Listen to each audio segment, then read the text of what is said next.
Hi hello friends, ಎಲ್ಲರೂ ಹೇಗಿದ್ದೀರಾ? ನಾನು ನಿಮ್ಮ Nutana Gowda. Welcome to my channel. ಇವತ್ತು ನಾನು ತುಳಸಿ ಗಿಡದ ಬಗ್ಗೆ ಒಂದೊಳ್ಳೆ ಮಾಹಿತಿಯನ್ನು ನಿಮ್ಗೆ ಹೇಳೋಕ್ಕೆ ಬಂದಿದ್ದೀನಿ.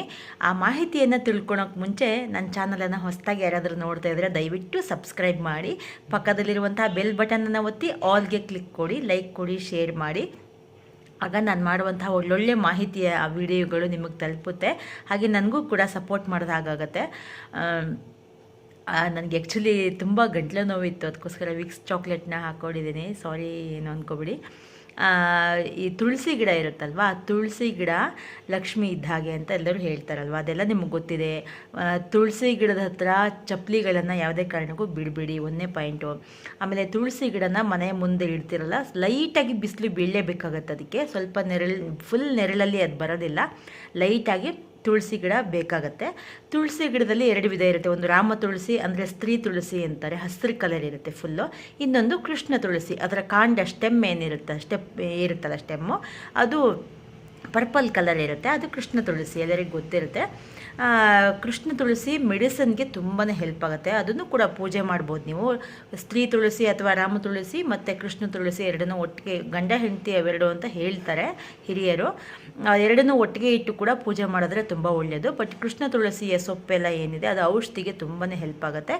ಆಮೇಲೆ ತುಳಸಿ ಗಿಡ ಇದೆಯಲ್ಲ, ತುಳಸಿ ಗಿಡವನ್ನು ನೀವು ಏಕಾದಶಿ ದಿವಸ ಯಾವತ್ತೂ ಕೂಡ ಅದರ ಎಲೆಯನ್ನು ಕೀಳಬಾರ್ದು, ಅದಕ್ಕೆ ನೀರು ಹಾಕಬಾರ್ದು. ಯಾಕೆ ಅಂತಂದರೆ ಏಕಾದಶಿ ದಿವಸ ತುಳಸಿ ಮಾತೆ ತಪಸ್ಸು ಮಾಡ್ತಾ ಇರ್ತಾಳಂತೆ, ಅವಳ ತಪಸ್ಸಿಗೆ ಭಂಗ ಆಗತ್ತಂತೆ, ಅದರಿಂದ ಶಾಪ ಸಿಗುತ್ತಂತೆ. ಸೊ ಅದಕ್ಕೋಸ್ಕರ ನೀವು ಏಕಾದಶಿ ದಿವಸ ನೀವು ಯಾವುದೇ ಕಾರಣಕ್ಕೂ ತುಳಸಿ ಎಲೆಯನ್ನು ಕೀಳ್ಬೇಡಿ, ತುಳಸಿಗೆ ನೀರು ಹಾಕೋದಾಗಲಿ ಹಾಲು ಹಾಕೋದಾಗಲಿ ಏನೂ ಮಾಡಬೇಡಿ, ಅದನ್ನ ಹಾಗೆ ಬಿಟ್ಬಿಡಿ. ಮತ್ತು ಸಂಡೇ ಭಾನುವಾರ ಕೂಡ ಅದಕ್ಕೆ ಏನೂ ಹಾಕಬೇಡಿ, ಏನೂ ಹಾಕೋದಕ್ಕೆ ಹೋಗಬೇಡಿ. ಭಾನುವಾರ ಏಕಾದಶಿ ಮತ್ತು ಭಾನುವಾರ ಈ ಎರಡು ದಿನಗಳೇನು ನೀವು ಕ್ಯಾಲೆಂಡ್ರಲ್ಲಿ ನೋಡ್ಕೊಳ್ಳಿ, ಅವೆರಡು ದಿನ ಏನೂ ಕೂಡ ಹಾಕೋದಕ್ಕೆ ಹೋಗಬೇಡಿ. ಆಮೇಲೆ ತುಳಸಿ ಗಿಡದ ಪಕ್ಕದಲ್ಲಿ ಶಮಿ ಗಿಡ ಅಂತ ಬರುತ್ತೆ, ಗೊತ್ತಾ? ಈ ಮುಳ್ಳಿಂದು ಶಮಿ ಗಿಡ ಅಂತ, ಅದನ್ನು ಯಾವುದೇ ಕಾರಣಕ್ಕೂ ಇಡಬೇಡಿ. ಹಾಗೆ ಗುಲಾಬಿ ಗಿಡಗಳು ಇದನ್ನ ಇಡಬಾರ್ದು. ಮತ್ತು ಮುಳ್ಳಿಗೆ ಸಂಬಂಧಪಟ್ಟಾಗೆ ಮುಳ್ಳಿರುವಂತಹ ಯಾವುದೇ ಗಿಡಗಳನ್ನು ಕೂಡ ತುಳಸಿ ಗಿಡದ ಅಕ್ಕಪಕ್ಕದಲ್ಲಿ ಇಡಬೇಡಿ. ಮತ್ತು ತುಳಸಿ ಗಿಡಕ್ಕೆ ಡೈಲಿ ನೀರು ಹಾಕಬೇಡಿ. ಡೈಲಿ ನೀರು ಹಾಕಿದ್ರೆ ಅದು ಕೊಳಿತಾ ಬರುತ್ತೆ. ಸೊ ನೀವು ತುಳಸಿ ಗಿಡಕ್ಕೆ 2 ದಿನಕ್ಕೊಮ್ಮೆ ಒಂದು ಸರಿ ನೀರು ಹಾಕಿದ್ರೆ ಸಾಕು. ತುಳಸಿ ಗಿಡಕ್ಕೋಸ್ಕರನೇ ನಿಮಗೆ ಕೆಲವ್ರ ಮನೇಲಿ, ನಮ್ಮ ಮನೇಲೂ ಹಾಗೆ ಆಗಿತ್ತು ಆಯಿತಾ. ತುಳಸಿ ಗಿಡ ಫಸ್ಟು ಚೆನ್ನಾಗಿ ಬರೋದು, ಆಮೇಲೆ ತೆಳುವಾಗಿ ಉದ್ದ ಹೋಗ್ಬಿಡೋದು, ಈ ಥರ ಆಗ್ತಾಯಿತ್ತು. ನಾನು ಏನು ಮಾಡೋದು ಅಂತ ಅಂದಾಗ ನರ್ಸರಿಯಲ್ಲಿ ಒಬ್ರು ಹೇಳಿದರು, ಅದೇ ಒಂದು ಪೌಡ್ರ್ ಸಿಗುತ್ತಂತೆ. ಆದರೆ ಪೌಡ್ರು ನಾನು ನಿಮ್ಗೆ ಹೇಳ್ತೀನಿ. ಪೌಡ್ರನ್ನು ನಾನು ನಿಮ್ಗೆ ಇವಾಗ ತೋರಿಸ್ತೀನಿ. ನನ್ನ ಹತ್ರ ಇದೆ, ಒಂದು ನಿಮಿಷ ವೆಯ್ಟ್ ಮಾಡಿ, ನಾನು ನಿಮಗೆ ಇವಾಗ ತೋರಿಸ್ತೀನಿ ಅಂತ. ಅದು ನನ್ನ ಹತ್ರ ಇದೆ, ಅದು ನಿನ್ನೆ ನನಗೆ ಅವರು ಕೊಟ್ಟಿದ್ದರು, ಅದನ್ನು ನಾನು ಇಟ್ಕೊಂಡಿದ್ದೀನಿ. ಅದನ್ನು ಏನು ಮಾಡಬೇಕು ಅಂತಂದರೆ, ನೀವು 10 ಡೇಸ್ಗೊಂದ್ಸರಿ ಮಾತ್ರ ನೀವು ಅದನ್ನು ಸ್ವಲ್ಪ 1 ಸ್ಪೂನನ್ನು ತುಳಸಿ ಗಿಡದ ಬುಡಕ್ಕೆ ಹಾಕಬಾರ್ದು, ಅದರ ಸುತ್ತ ಸ್ವಲ್ಪ ಲೈಟಾಗಿ 1 ಸ್ಪೂನ್ ಹಿಂಗೆ ಹಾಕಿ ಸ್ವಲ್ಪ ಲೈಟಾಗಿ ನೀರು ಹಾಕ್ಬೇಕು ಅಷ್ಟೇ. 10 ಡೇಸ್ಗೊಂದ್ಸರಿ ಮಾತ್ರ ಮಾಡ್ಕೋಬೇಕು. ಇದೆ ನೋಡಿ, ಪಾಟ್ ಮೀಲ್ ಅಂತ ಇದೆ, ನಾನು ನಿಮಗೆ ತೋರಿಸ್ತೀನಿ. ಇದು ನರ್ಸರಿಗಳಲ್ಲಿ ಸಿಗುತ್ತೆ, ಆರ್ಗ್ಯಾನಿಕ್ ಇದು ನೋಡಿ, ಇದು ಸಿಗುತ್ತೆ, ನೋಡ್ಕೊಳ್ಳಿ. ಇದನ್ನು ನೀವು ಹೋಗಿ ನರ್ಸರಿಯಲ್ಲಿ ಕೇಳಿ. ತುಳಸಿ ಗಿಡಕ್ಕೆ ಹಾಕ್ಬೋದು, ಮತ್ತು ಮನಿ ಪ್ಲಾಂಟ್ ಗಿಡಗಳಿಗೆ ಹಾಕ್ಬೋದು. ಮನಿ ಪ್ಲಾಂಟಿಗೇನು ಅವಶ್ಯಕತೆ ಇರಲ್ಲ, ಸ್ವಲ್ಪ ಒಳ್ಳೆ ಮಣ್ಣು 2 ಡೇಸ್ಗೊಂದ್ಸರಿ ನೀರು ಸಿಕ್ಕಿದ್ರೆ ಮನಿ ಪ್ಲಾಂಟ್ ಚೆನ್ನಾಗಿ ಬೆಳೆಯುತ್ತೆ. ಮನಿ ಪ್ಲಾಂಟಿಗೇನು ಇದು ಅವಶ್ಯಕತೆ ಇರಲ್ಲ. ತುಳಸಿ ಗಿಡಕ್ಕೆ ತುಂಬ ಚೆನ್ನಾಗಿರುತ್ತೆ ಇದು.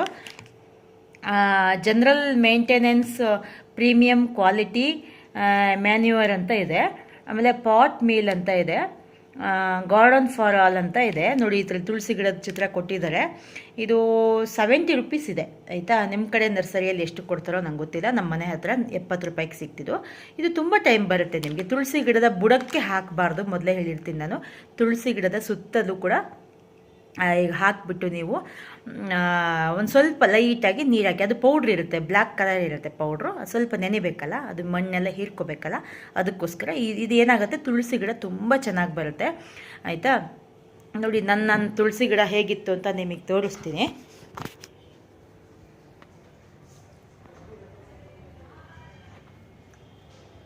ನೋಡಿ, ಈಗ ಆಗ್ತಾಯಿದೆ, ಚೆನ್ನಾಗಿ ಆಗ್ತಾಯಿದೆ, ಇವಾಗ ಇಂಪ್ರೂವ್ಮೆಂಟ್ ಆಗ್ತಾಯಿದೆ.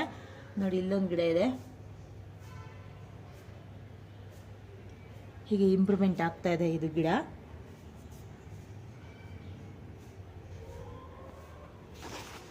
ಕಾಣಿಸ್ತಾ ಇದೆಯಾ? ಕಾಣಿಸ್ತಾ ಇದೆಯಾ? ಸೊ ಅದಕ್ಕೋಸ್ಕರ ನಾನು ನಿಮ್ಗೆ ನಾನು ಈಗ ತಾನೇ ಇಂಪ್ರೂವ್ಮೆಂಟ್ ಆಗ್ತಿದೆ. ನನಗೊಂದು 4 ಡೇಸ್ ಆಯ್ತು ಅಷ್ಟೇ ಹಾಕಿ. ಅದು ಯಾವಾಗಲೂ ಹಾಕಬಾರ್ದು, 10 ಡೇಸ್ಗೊಂದ್ಸರಿ ಮಾತ್ರ ಹಾಕಿ ಅಂತ ಹೇಳಿದ್ದಾರೆ. ಆಮೇಲೆ ಒಂದು ಸ್ಪೂನ್ ಮಾತ್ರ ಹಾಕ್ಕೋಬೇಕು ಅಷ್ಟೇ, ಜಾಸ್ತಿ ಹಾಕಬಾರ್ದು. ಸೊ ಅದಕ್ಕೋಸ್ಕರ ನೀವು ಕೂಡ ಟ್ರೈ ಮಾಡಿ. ನಾನು ನಿಮಗೆ ಅದು ಅದು ಫೋಟೋ ತೋರಿಸಿದ್ನಲ್ಲ ನಿಮಗೆ, ಅದನ್ನ ತಗೊಳ್ಳಿ, ನರ್ಸರಿಯಲ್ಲಿ ಸಿಗುತ್ತೆ. ಹಾಗೆ ತುಳಸಿ ಗಿಡನ ತುಂಬ ಚೆನ್ನಾಗಿ ನೋಡ್ಕೋಬೇಕು. ನಾವು ಮಕ್ಕಳನ್ನ ಹೇಗೆ ನೋಡ್ಕೋತೀವೋ ಹಾಗೆ ತುಳಸಿ ಗಿಡನ ತುಂಬ ಚೆನ್ನಾಗಿ ನೋಡ್ಕೋಬೇಕಂತೆ. ಆವಾಗ ಲಕ್ಷ್ಮಿ ನಮಗೆ ತುಂಬ ಚೆನ್ನಾಗಿ ಒಲಿತಾಳಂತೆ. ತುಳಸಿ ಗಿಡದ ಅಕ್ಕಪಕ್ಕದಲ್ಲಿ ಶೂಸ್ ಆಗಲಿ ಚಪ್ಪಲಿಗಳೇನು ಇಡಬೇಡಿ, ಶುದ್ಧವಾಗಿ ಇಡಬೇಕು. ಮತ್ತು ಲೇಡೀಸು ಪೀರಿಯಡ್ಸ್ ಟೈಮಲ್ಲೆಲ್ಲ ತುಳಸಿ ಗಿಡನ ಮುಟ್ಟಬಾರ್ದು. ಆ ಟೈಮಲ್ಲಿ ಅದಕ್ಕೇನು ಅಶುದ್ಧತೆಯನ್ನು ಮಾಡಬಾರ್ದು. ಓಕೆ, ನನ್ನ ಈ ಮಾಹಿತಿ ನಿಮ್ಗೆ ಇಷ್ಟವಾಗಿದೆ ದಯವಿಟ್ಟು ಸಬ್ಸ್ಕ್ರೈಬ್ ಮಾಡಿ, ಪಕ್ಕದಲ್ಲಿರುವಂಥ ಬೆಲ್ ಬಟನ್ ಒತ್ತಿ ಆಲ್ಗೆ ಕ್ಲಿಕ್ ಕೊಡಿ. ನಾನು ಮಾಡುವಂಥ ಎಲ್ಲ ವಿಡಿಯೋ ನಿಮಗೆ ಬರುತ್ತೆ. Thank you.